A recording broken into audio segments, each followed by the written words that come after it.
एक बार की बात है। एक गांव में एक परिवार रहता था।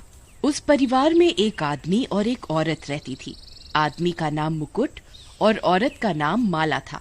मुकुट अपने परिवार को पालने के लिए एक जंगल में दिन भर लकड़ी काट कर गाँव में बेचता था।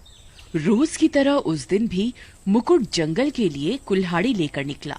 जंगल में जाकर उसने पेड़ काटना शुरू किया। अरे वाह, बड़ा अच्छा पेड़ है। इसकी लकड़ियां तो जल्दी कट भी जाएंगी और बिक भी जाएंगी, क्योंकि जल्दी आग पकड़ने वाली लकड़ियां कौन नहीं लेना चाहेगा। फिर ये कहकर मुकुट पेड़ काटने शुरू करता है। तभी एकाएक पेड़ से आवाज आती है। अरे कौन है? इस पेड़ को नहीं काटो। अरे कौन आवाजें दे रहा है? किसकी आवाज है ये? मुकुट डर जाता है और फिर दोबारा पेड़ काटने लगता है। मत काटो कृपा कर, मैं बहुत दिनों से यहाँ रह रहा हूँ। अगर ये पेड़ कट गया तो मैं और मेरा परिवार कहाँ रहेगा? अरे कौन हो तुम? सामने आओ मेरे। ऐसे मुझे क्यों डरा रहे हो? तभी उस पेड़ से एक आत्मा उतर कर आती है। मुकुट उसे देखकर बहुत डर जाता है और कांपने लगता है। अरे ये क्या? माफ कर दो मुझे मत मारना। मैं बस अपने परिवार को पालने के लिए लकड़ियां काटता हूँ। अरे मैं एक आत्मा हूँ। मैं अपने परिवार के साथ यहाँ रहता हूँ। बहुत भटकने के बाद मुझे ये पेड़ सुरक्षित लगा तो मैं यहाँ रहने लगा। अगर तुम इसे काट दोगे तो हम बेघर हो जाएंगे। तुम इस पेड़ को छोड़ दो। बदले में तुम्हें कभी भी मेरी जरूरत लगे तो मैं तुम्हारी पूरी सहायता करूँगा। छोड़ देता हूँ ये पेड़। ये आत्मा तो अच्छी लगती है। कोई नुकसान नहीं पहुँचाया इसने मुझे अभी तक। क्या पता कभी जरूरत पड़ने पे मेरी मदद करे ये। हाँ ठीक है, मैं कोई और पेड़ काट लेता हूँ। आप आराम से रहो यहाँ। कहकर मुकुट दूसरा पेड़ काट कर लकड़ियाँ ले जाता है और गाँव में बेच देता है। आज के दिन मुकुट काफी लेट हो जाता है घर पहुँचने में, और घर जाते समय एक नदी पार करते हुए उसके घर का रास्ता पड़ता है। अरे भगवान, आज तो बहुत देर हो गई।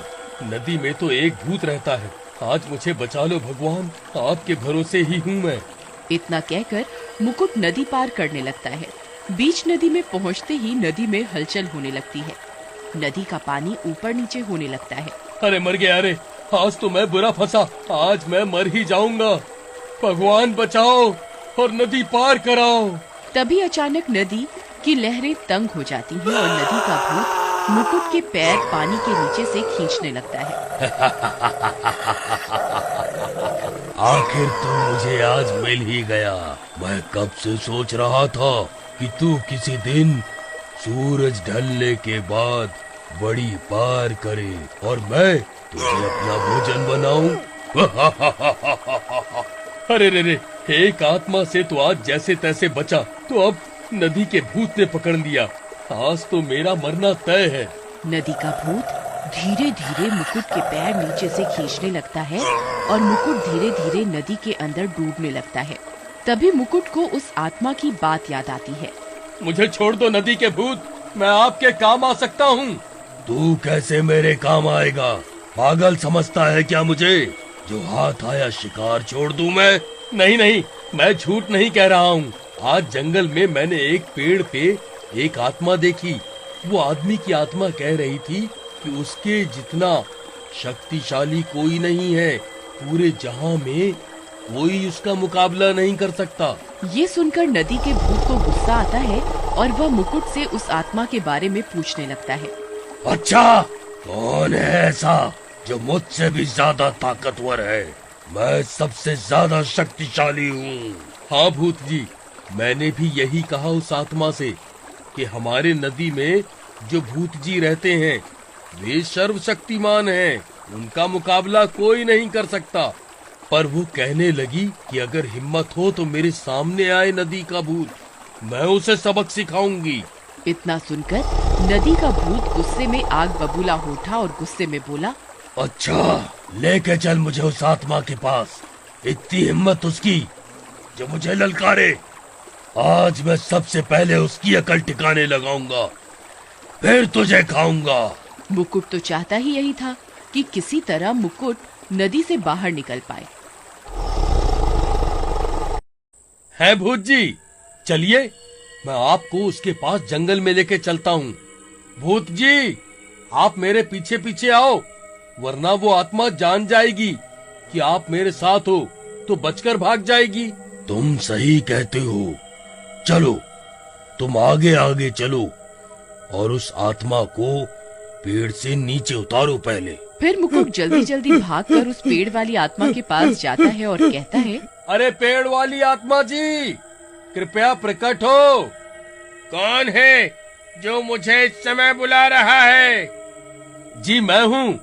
आज सुबह मैं पेड़ काटने आया था और आपसे बात हुई थी कि आप पेड़ के बदले में मेरी मदद करेंगे।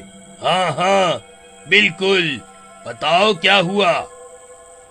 आत्मा जी, बात ये है कि आज लकड़ी बेचने के बाद मैं अपने घर जाने में लेट हो गया और घर जाने के लिए मुझे एक नदी पार करनी पड़ती है।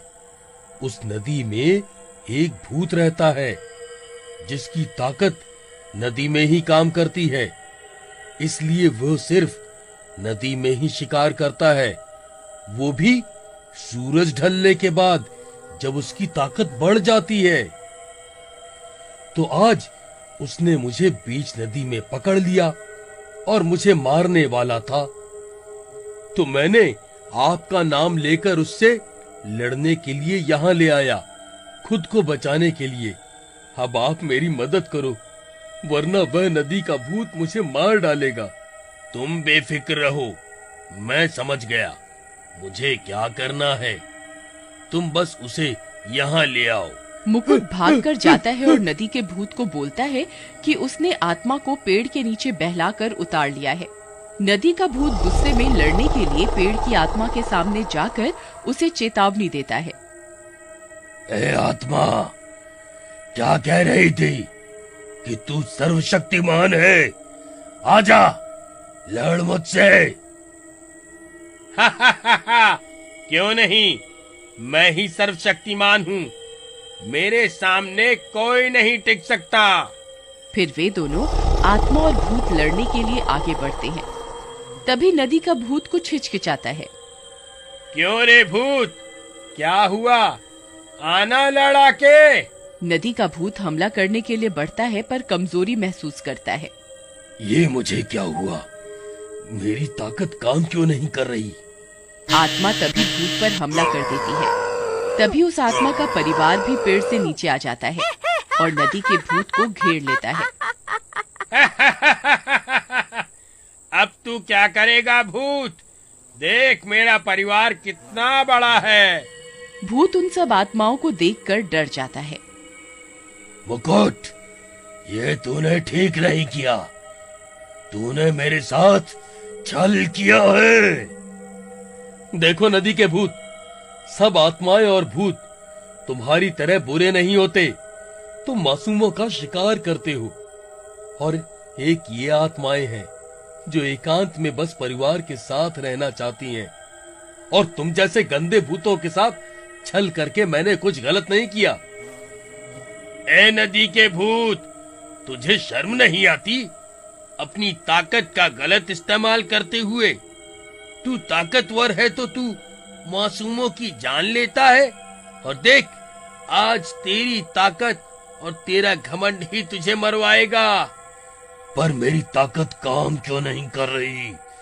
मैं तो इतना शक्तिशाली हूँ। हे नदी के भूत, तू गुस्से में ये भी भूल गया कि तू नदी का बबकोट है। तेरी ताकत सिर्फ नदी के अंदर ही रहती है, इसलिए तू नदी के अंदर ही सिर्फ शिकार कर पाता है। पर अब तेरा आखिरी समय आ गया है। सारी आत्माएं उस नदी के भूत को चारों ओर से घेर लेती हैं और मार देती हैं, और इस तरह उस नदी को भी उस भूत से छुटकारा मिल जाता है। धन्यवाद आत्मा जी। अगर सभी आत्माएं आपकी तरह हो जाएं, तो कभी किसी को किसी से डर ना लगे।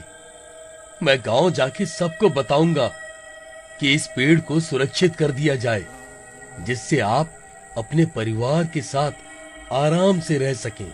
और ये कहकर मुकुट अपने घर चला जाता है।